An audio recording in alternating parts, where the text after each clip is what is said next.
Got it? Okay. So, like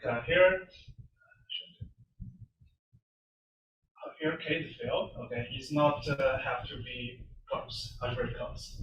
Okay, and then a projective space is K to the power n minus 1, you give it the origin and divided by K star. And algebraic varieties are rational equivalent if their function field is morphic over K, or there's an equivalent setting that there's a rational map between x to y that is dominant and has a rational inverse. And algebraic variety is rational if x is rational to p to some projective space. And the algebraic variety is stably rational if x times some projective space is rational. It's based on basic settings. And so in particular, we're just taking all the irrational homomorphisms of x over k. That's what we're looking for. And in particular, we're just taking the irrational homomorphism of the projective space.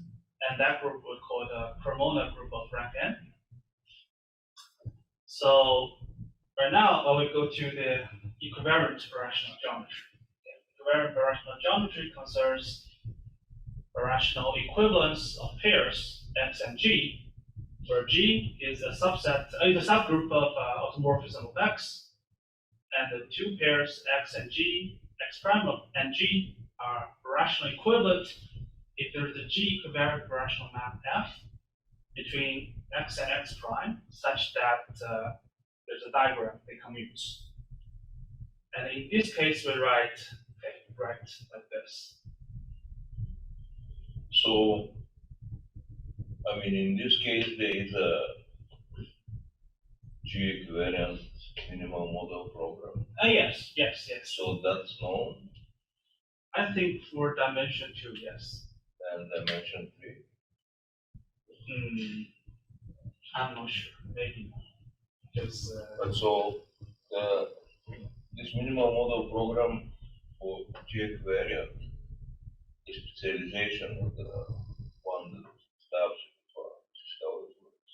Yes. So the bigger the group, the smaller candidates you have. Okay. And now first we go to our first equivariant rational invariant. So 2 G variety X, G and YG are stably rational if for some n and n there is an equivariant rational map between x times Pn to y times Pn, where the action on those two projective spaces are trivial.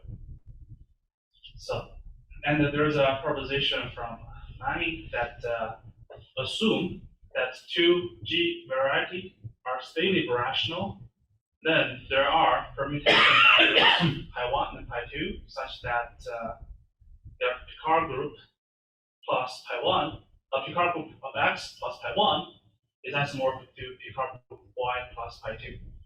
So here, you think like, okay, you have an equivariant blow-up of several locus, and those exception divisors are permuted by those by G. So that's why you have pi 1 is a G module. Okay, the G permutes all those exceptional divisors.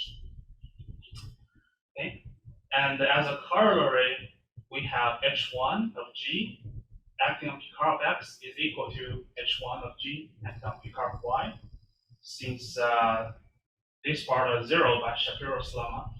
So here you just apply the H1 functor on both sides, and since this is a direct product, so the H1 splits, and we know the second part H1 of G acting on pi 1 is 0, and H1 of G acting on pi 2 is 0, so we have the equality there. So which means here H1 of G acting on Picard of X is an equivariant rational invariant. That's what it means. Okay.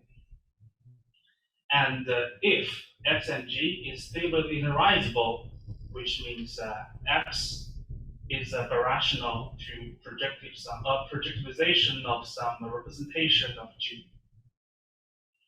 And then, well, then which means basically says X is stably birational to a projective space. So we apply to the previous one. So you have this condition. But right now, here the trick is, say, for example, we have a Gx, have a G action on it. Then for any subgroup G, say H, then of course X carries a action of group of H, group action H, right? And since you are doing the equivariantly, G equivariantly, then of course you can do it H equivariantly. And since this all equivalent to some projective space, so you have a more stronger condition that you need the H1 of H acting on Picard goes to 0 for all subgroups of H of G. Right? That's a stronger condition. And moreover, say if you want to say, okay, is X rational, then of course it's stably rational. Okay. So here in this stage, the main idea is H1 of G acting on Picard of X is a G equivariant invariant. Okay, so now for dimension 2 Fano, well, this is easy because for dimension 2 Fano varieties of the bezel surfaces, they are either isomorphic to P1 times P1 or to the projective plane blow up in at most 8 points, and which must be in general position. And from the construction, you see they are all rational. Oh, wait. So even if they are not in general position, Then I think you have a singular bezel surface. You have singularities. Whereas maybe we're supposed we're working over some smooth model. but they are still rational, no matter. Yes, sure, it's still rational. Okay. And the automorphism group of Picard that preserve the scalar product and Kx are wild group of E9 minus D, where D is the degree of the bezel surfaces.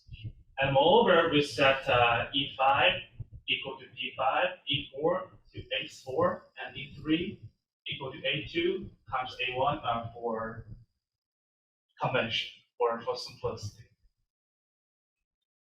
So next step, so we use this invariant to find all potentially stably rational bezel surfaces. And that is to say we're looking for G in wild group of E, 9 minus D, such that H1 of H of acting on Picard equal to 0 for all subgroup H of G. That's the condition for stably rational, right? Okay. So wait, so looking for Yeah, because you see there's a nested structure there. For example, if you find the group H1 of G that act on Picard is non-zero, then all groups containing this group G well fails this criteria, right? Because it contains G as a subgroup, so that fails this condition, which means this the G acting on X on the bezel surface X cannot be G equivariant birational to Pn. So you have a nested structure there. so this is the biggest subgroup for which We're trying to find. Because there's a list of structures there, so there's a partial order there, so there's some biggest elements there. Okay. Now we start from degree 4. So there's a lot of papers of people working on this topic. For example, Smith and Dyer, Mani, Koyavsky, Skorogadov, and Hubsman. Say if for degree 4, if the bezel surface admits a conic bundle structure, then there's only one group satisfy the previous criteria, that is H1 condition. Okay? And that group is F3. And the only known example of a minimal, non-rational, but stably rational dipedal surface of degree 4 is this one. I think it's in a paper by Switch Dyer, Colette Salan, Let me understand. So, okay. this means like Picard is 2 in conic Yes, bundle. yes. So it has 4 single fibers. Yes. So 2 Ks minus plus the number of the points is O in this case. Yes, but you miss the point at infinity. No, but this has a section, therefore it's not rational. Yeah, it's not rational. It's not right, but it's stably rational. It's stably rational.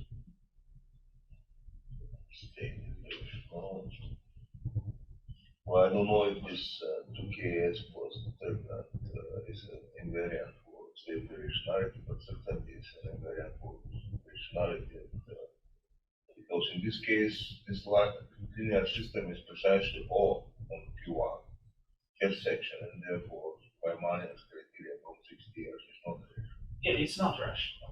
And non-rational, but stable rational. Okay. I think it times P3 and makes it rational. And the explicit construction is in that paper. And it's I think that's the only known example that is non-rational but stable rational. And for example, there yeah, I mean, obviously, with the exception of Sunek and Dyer, we sold them in money. All others are students of mine, so they are aware of something. Yes, okay, sure. And say if the dipedal surface does not admit a conic bundle structure, which means the Picard lattice under the G action has rank 1, then there are 3 possibilities. Either it's a dihedral group 6 or a dicyclic group of order 12, or a semi-product of C3 and D4.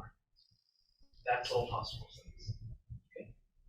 And for degree 3, things get more interesting. So the conclusion is there are no minimal cubic surfaces satisfying condition, the H1, the first homology condition. So in particular, a K minimal cubic surface is not stable rational over K. So it's like you have to try to compute the H1 G echelon Picard, where G is a subgroup of well group of E6, and everything has a rationality obstruction. So this is not stably G rational or not absolutely rational? In the absolute terms or G? G. Okay, that's a degree 3 thing. And for degree 2 thing, there are the remaining list. For example, for degree 2 thing, you could have some, if it does not admit conic bundle structure, then you have 4 possibilities, D7, F7, D15, and C3, same product with F5. If it does admit the conic bundle structure, then there's a nested structure there, and the maximal ones are, there are 5 maximum ones. There's a C3 square, and the two conjugate classes of C2 times S4 in one group of G7, and the 2 conjugate classes of S5 in one group E7. Okay. And for degree 1, from the computation, we see there it has, if it's a stable rational, then it has to admit conic bundle structure. And the maximal groups are C5 semi product with D4, C2 square semi product with F5, and S3 west product with C2. So there's, for example, say if you have these groups, say for example F3 square, can you reconstruct a conic bundle such that that conic bundle is not rational but stably rational? Try to mimic what we did, or what Swinton Dyer and Colette Land did for degree 4 conic bundle stuff. And that's a still open question and very interesting. So these groups have no vantage in H1, or they are stably rational? They're potentially stable rational. Okay. They satisfy the H1 those conditions, but we don't have find explicit equations for those things, so they're just potential. But we don't really have the realization of such conic bundle. So next, I'm gonna talk about something in a new paper that equivalent geometry of the sacrocubic and Bergda, a quartic by Chelsov, Chinko, and Zhang Zhujia. So, and I will focus on the sacrocubic part. Your pronunciation was perfect, probably of the last one, but not of the previous. Just kidding. Okay. Anyway, so let's. So this is equivariant convolutionality. Yes, equivariant. Over algebraically close to. Yes, yes. In their paper, they have said we are still working over algebraic closed field of character zero. Okay. So first things, the sacrocubic is given by this equation in P5, and the automorphism of sacrocubic is S6, and it contains 15 planes given by xa plus xb equal to xc plus xd equal to xc plus xf equal to 0, where a, b, c, d, e, f is a permutation from 1 to 6. Okay. I hope you can see it quite easily. And moreover, the sacrocubic isomorphism is the only cubic threefold has 10 singularities. And those singularities, I think, is nodal singularities. And if you blow up all singular points, 10 singular points, and this one is F6 equivariant rational to M bar 06, the moduli space of 6 points on P1, which has a natural F6 action permuting the 6 points. Okay, and in that paper, they first try to compute H1 of H in G, acting on the Picard group of this moduli space, and where G is a subgroup of S6, and they find the 3 obstructions. The first one is a C2 square, and the second one is A4, and then it's A5. So they have the explicit generators for the 3 groups in their paper. Okay. And so from the previous criterion, we know this is obstruction to stable rationalities, G equivariant. So it's in the desingularization, right? Oh yeah, okay. Pardon? It's in the desingularization. Yeah, on the desingularization. How do you go down? Is it easy to obtain conditions for non-established rational, but in the singular one after desingularization? Yeah, after desingularization, because we're working over C, and we see that the H1 of G acting on Picard is a G equivariant invariant. So if you blow up for nodes, it's you have a rational action, so it's fine. So, yes. And this is Gothic S. This is S6. Oh, sorry. So this is S6. Yeah, this is S6. That's now, what's written there? That what is birational to what is birational to modulus space of 6 points? If you blow up the 10 singular points on the sacrocubic. If you make the desingularization, yeah, you make it smooth. Yeah.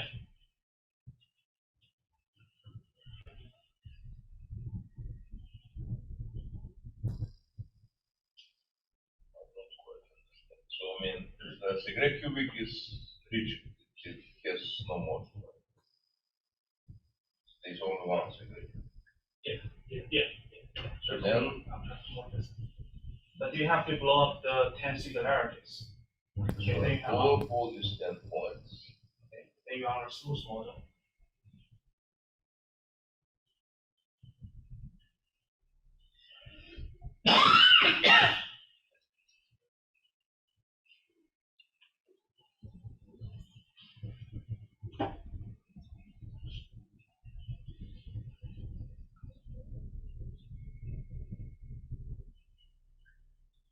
So what's the dimension of this model? Is 3? Yeah, 3. Because you just blow up singular points, so the dimension won't change.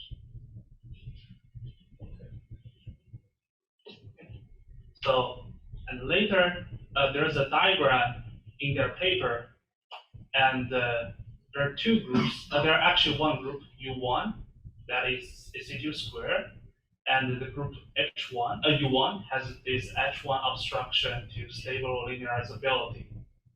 So, which means any group containing this group is not stable linearizable.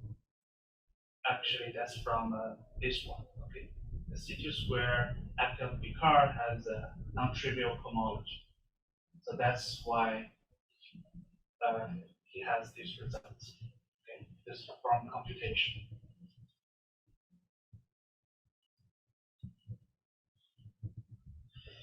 Okay.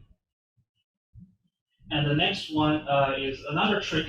In their paper, they use the incompressible or absolutely incompressible symbols to tell, well, this G action on X is not stably linearizable. So let me remind you that apply equivariant blowups, we may assume that G action is realized as a regular action on the standard model XD of a function field. Standard model, then I'm going to explain. What is a standard model? A standard model is the following. X is smooth and projective. D is a normal crossing divisor. G acts freely on U, which is when you get rid of this normal crossing divisor. And for every G, little g in capital G, and every irreducible component of this normal crossing divisor, either the G acting on d alpha equal to d alpha itself, or they don't intersect. Say, then next time we find out, okay, oh, and one more thing, sorry, I forget this one. And one more thing is, it requires that the stabilizer for every irreducible component is a billion. So if it's not a billion, then blow up. If G acting on the alpha intersect the alpha is not equal to empty set, blow up. And you just keep blowing up things, and finally you'll reach this setting, and now you're in a standard model. Okay?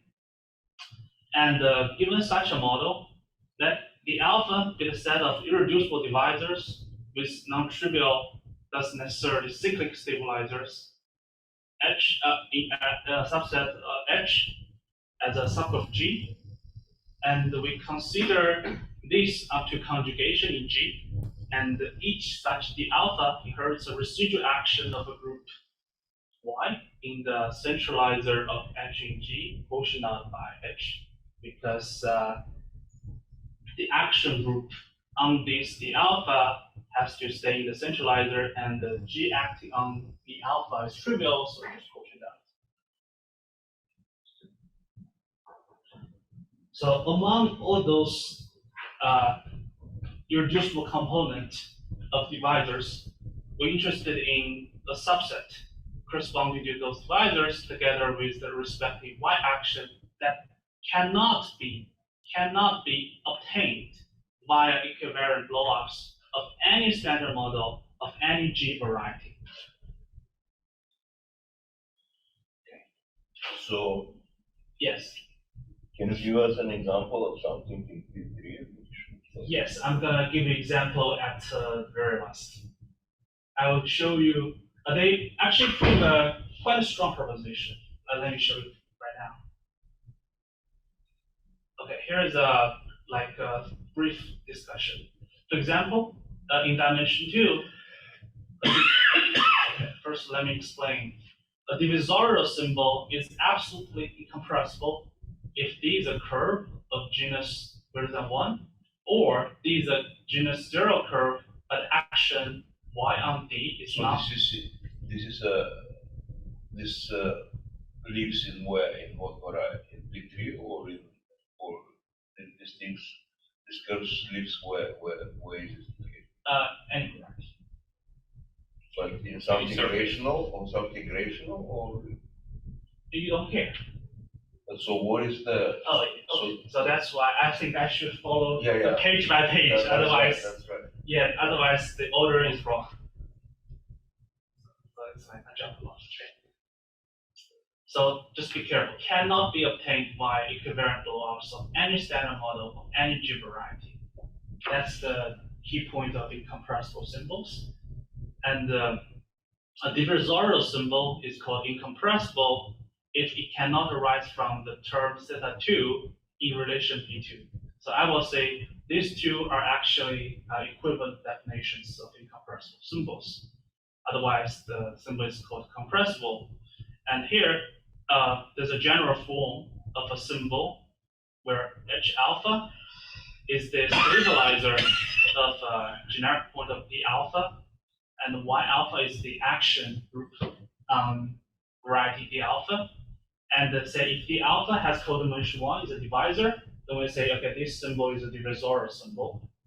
And here, since D alpha has codimension 1, so you only need, so the tangent space at a generic point of D alpha has rank 1, has a dimension 1. And so you only need one character of the alpha, H alpha, to record the action of H alpha on this tangent space. So what's happening? I don't understand. Oh, it's like. What is the idea? The idea is when you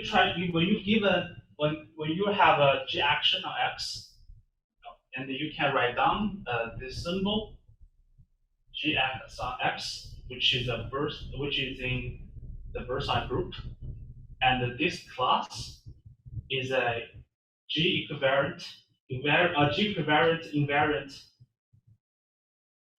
Yeah, so which means if X and X prime are G equivalent, then these two classes should be the same in the Versailles group.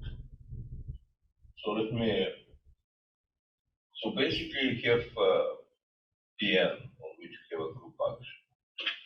So the fixed sets are of certain type, meaning multiplicity and then this normal values. And so what you are saying is that, so I will get invariants out of this. And so if I get some other varieties and these invariants are different, then I know that this cannot be rational with this. It cannot be G equivalent. So, I mean, this is something that was done several times before. I mean, it's a very Mexican subject, actually. I mean, because of them and all these things. So that's what just hasn't been. I mean, I think that's what we are trying to connect. And so there are people who know multitude theory very well. I mean, that's a damn school. So it's Sarah Ursula, so they know this thing very well, and eventually this connects with cost theory. Sorry for this, not related to cost theory, the way we want to produce this result. But there was another more algebraic approach, which belongs to Stein and Yusuf. And so exactly that's what they were doing. So they will have these fixed points and then see how this stacky structure behaves. And so if it's different from what you can get from Pn, then this is not rational. So this is in a way the higher level of this with a little bit of touch by concept. Yeah. I think we have an example that when we use Versailles formalism, we can distinguish the G actions we can tell they are not G-equivalent rational, but if we use the Rokestein Usen thing, we can't. So that's one of the advantages of formalism. Okay, let's continue. So where we stop? Okay, here. So every time when you give me a G action on variety X, we could have this symbol, and now we have a bunch of symbols, right? And we only need the incompressible symbols. So that's what the arrow means. Okay. For those compressible symbols, I just forget about it and only have the incompressible symbols. So right now, since it's incompressible symbols, then of course it's the divisorial symbol. So here the alpha is the divisor, and you only need one characters to record the action of H alpha on the tangent space at a generic point on the alpha. And here, where the stabilized H alpha of the generic point of the alpha, where Hx is the generic stabilizer, and the residual action of Y alpha is in here on the alpha, and the character B alpha of H alpha is in the normal bundle to the alpha. Okay. That's the basic settings there. Right now, let me show you what is what I said the B2 relations there. And here, this is the theta 2 term. Okay, so previously the definition like a divisor symbol is called incompressible if it cannot arise from the term theta 2 in relation B2. So notice here, for theta 1 term, you start with H and Y acting on K. Then you have two more symbols. You blow up, you have two more symbols, H, Y acting on K, H, Y acting on K. You only change the beta, the sequence of factors. But you only in theta 2 terms, you could have something new. For example, you have H bar, which is a kernel B1 minus B2, which is usually a subgroup of H. And you have Y bar acting on K, joining a new variable X. So you only, in theta 2, you could have the original symbol start to interact with some new symbols. So for now, if a symbol that's never appeared in theta 2 term, which means that divisorial symbol just living his own world. That symbol does not have interaction with all other symbols, right? So it's like when you blow up, that symbol will never appear. That's what it means. That's why we call it incompressible, because we can't use this block relation to cancel that symbol. Okay? And that's obviously we have such a decomposition. Here, the trivial, which means here the H is the trivial group C1. Okay, and the next summand is the incompressible part, and the rest is the compressible part. Okay, so right now we're interested to find all incompressible symbols. So it becomes essential to provide a geometric characterization of incompressible divisorial class. We need to understand the abelian group, the abelian stabilizer H. We need to know the action Y on K to tell, well, this is incompressible or not, right? Because we really need the Y action on that function field capital K to tell, can we blow down or, right? So however, for some Y action on D, there is no such dependence, and we will call such symbol absolutely incompressible. And here are some examples. For example, in dimension 2, a divisorial symbol is absolutely incompressible if D is a curve of genus 1. Why?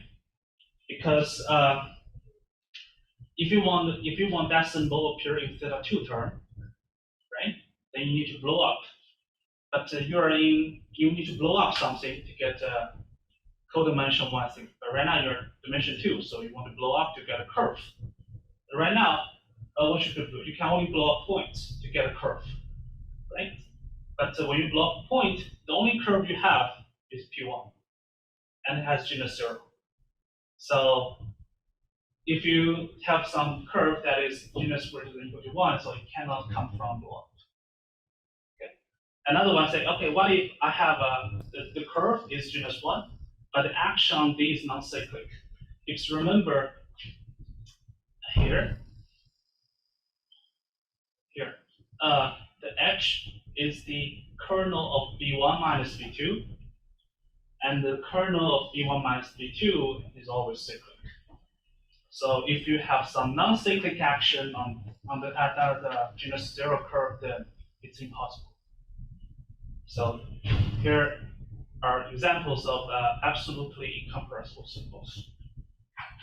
But in dimension 3, it's harder to classify all incompressible symbols.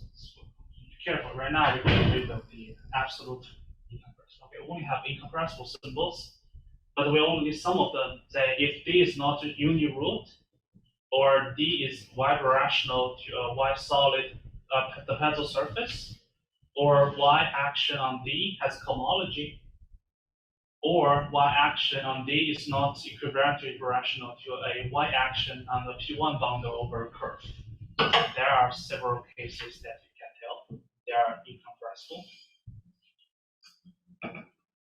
So this is I think this is a very important proposition in their new paper, that if you have Y in PGL3K, be a finite non-abelian group acting linearly on P2, this action gives rise to an absolutely incompressible divisorial symbol in dimension 3 of the form if and only if the action is transitive.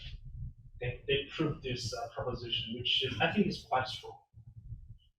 Okay, and then next we can use this proposition to show there's an example. Okay, example that G is C2 times A4 and generated by these 3 generators. And the fixed locus for the evolution alpha is the plane given by this one.